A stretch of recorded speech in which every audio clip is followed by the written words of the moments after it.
Doctor Sreevarma ஆயுள் தரும் ஆயுர்வேதா அறுவை சிகிச்சையில் குணம் ஆயுள் கால நிவாரணம். இல்ல உதயநிதியும் அவங்க அப்பாவும் பிரச்சாரம் எப்படி பண்றாங்கன்னு உங்களுக்கு தெரியும். உதயநிதி என்ன செஞ்சார் 5 வருஷம் அதாவது மழை நேரங்கள்ல சென்னை முழுவதும் மழை நிறைஞ்சிருச்சு.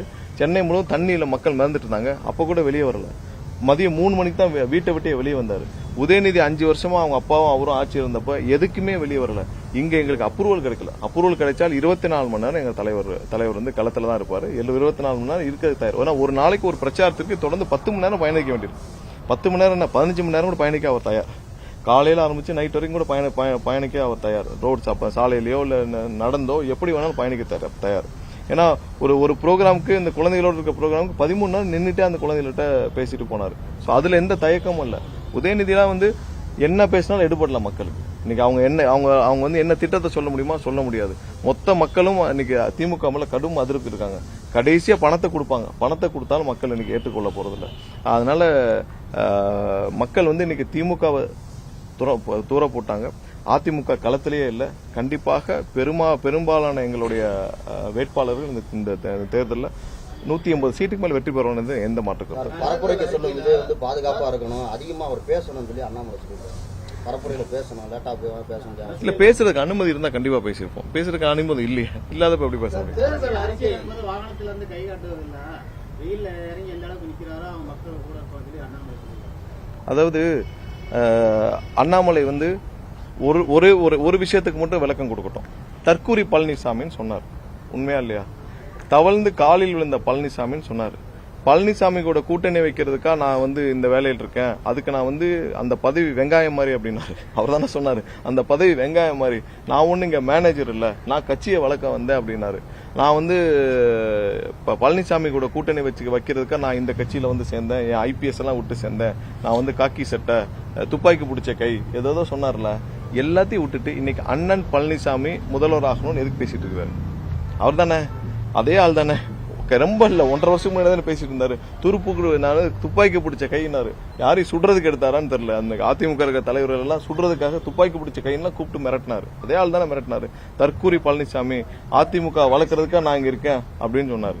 அவர் இன்னைக்கு எல்லாத்தையும் ஒரே செகண்ட் தூக்கி வச்சுட்டு நான் வந்து ஏடிஎம்கே ஃபைல்ஸை வெளியிடுவேனாரு. இப்போ ஃபைல்ஸ் ரெடி பண்ணி வச்சிருக்காரான்னு கேளுங்க. பாத்தீங்கன்னா அடுத்து கேளுங்க.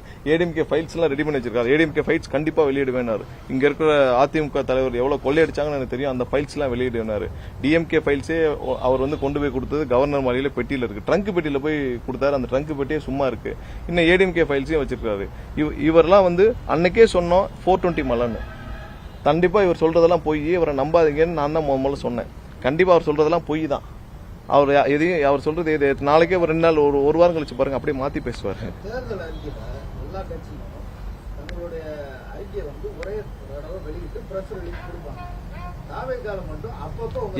எல்லா கட்சியும் ஃபாலோ பண்ற நடைமுறையை நாங்க ஃபாலோ பண்றது இல்ல, அப்படி கிடையாதுங்க. என்னென்ன மாதிரியான மக்கள் ஒவ்வொரு பெண்களுக்கு தேவையானது தனியாக அதுல எங்களுடைய யுக்தியில நாங்க ஒவ்வொரு செக்மெண்ட் ஆஃப் பீப்புளுக்கும் ஒவ்வொரு தரப்பு மக்களுக்கும் தேவையான மாதிரி அந்தந்த தேர்தல் அறிக்கையை கொடுக்கணும்னு நினைக்கிறோம். கண்டிப்பா விரைவில் அடுத்தடுத்த கட்டமாக முழு தேர்தல் அறிக்கை இன்னும் ஒரு வாரத்துக்குள்ள எல்லாமே வெளியிடும்.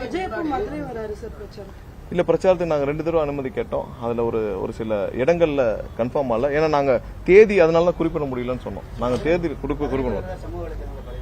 என்னங்க இல்ல அதுக்குதான் நாங்க இன்னும் தேதிகள் நாங்க சொல்ல வேண்டாம்னு பாக்குறோம். சோ அனுமதி கிடைச்சிச்சுன்னா கண்டிப்பா உடனே. ஜனநாயகன் படம் வந்து ஆன்லைன்ல ரிலீஸ் ஆகி ஒரு சர்ச்சை ஏற்பட்டிருக்கு. மேலும் வந்து அதனால ஏற்பட்ட நஷ்டத்தை அறிக்கிறதுக்காக மீண்டும் வந்து ஒரு படம் நடிச்சிருப்பாரு. இல்ல அது ரொம்ப நிறைய தவறான தகவல் வருது. அது சம்பந்தமாக அந்த ப்ரொடக்ஷன் தரப்புல இருந்து புகார் அளிச்சிருக்காங்க. அதுல ஒரு சில பேர் கைது செய்யப்பட்டிருக்காங்க. அது எங்க இருந்து எவ்வளவு தூரம் இது யார் ரிலீஸ் பண்ணான்னு உங்களுக்கு எல்லாருக்கும் தெரியும். எப்படி இது வெளியே வந்துச்சுன்னு தெரியும். என்ன காரணத்துக்கான தெரியும். கண்டிப்பா எவ்வளவு சோதனைகள் வந்தாலும் எவ்வளவு பிரச்சனைகள் வந்தாலும் இன்னும் கடுமையான பிரச்சனைகள் இவ்வளவு பிரச்சனைகளையும் தாண்டி ஒருத்தர் களத்தில் இருக்காங்கன்னா எங்களுடைய தலைவர் மட்டும்தான்.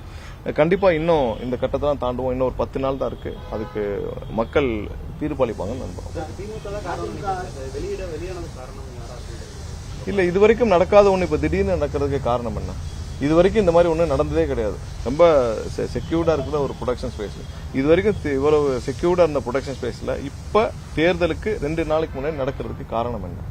இது எதை நோக்கி இதை அவங்க கொண்டு போறாங்க?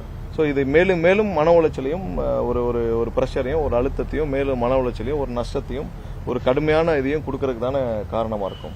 So, உங்களுக்கு நம்பிக்கை இருந்தா சிபிஐக்கு போங்க அப்படின்னு. ஆமா அரெஸ்ட் பண்ணிருக்காங்க. அவங்க ப்ரொடெக்ஷன் தரப்புல வந்து விளக்கம் கொடுப்பாங்க என்ன நடக்குன்னு சொல்லிட்டு. ஸோ அது இன்வெஸ்டிகேஷன் இருக்கு. கண்டிப்பா இது வந்து அரசியல் காரணங்களுக்காக தான் நாங்க நம்புறோம், கொடுக்கப்பட்டதா தான் நாங்க நம்புறோம். அதான் சார் உங்களுக்கு நம்பிக்கை இருந்தா சிபிஐக்கு போங்க அப்படின்றாங்க. இல்ல அது ப்ரொடெக்ஷன் தரப்புல இல்ல ப்ரொடெக்ஷன் தரப்புல தான் அது போகணும். இதுல அவருக்கு எல்லாமே தெரிஞ்சிருக்கும். அண்ணாமலைக்கு தெரியாம இந்தியாவில் எதுவுமே நடக்காது. அவருக்கு எல்லாமே தெரிஞ்சிருக்கும். டாக்டர் ஸ்ரீவர்மா ஆயுள் தரும் ஆயுர்வேதா அறுவை சிகிச்சை இல்லா குணம் ஆயுள் கால நிவாரணம். Branch express courier private limited domestic international cargo உங்கள் இல்லம் தேடி வந்து கொரியர் புக்கிங் டெலிவரி செய்து தரப்படும். என்றும் உங்களுடன் மை இந்தியா. முக்கிய செய்திகளை உடனுக்குடன் தெரிந்து கொள்ள சப்ஸ்கிரைப் பண்ணுங்க, பெல் பட்டனை பிரஸ் பண்ணுங்க. என்றும் உங்களுடன் மை இந்தியா.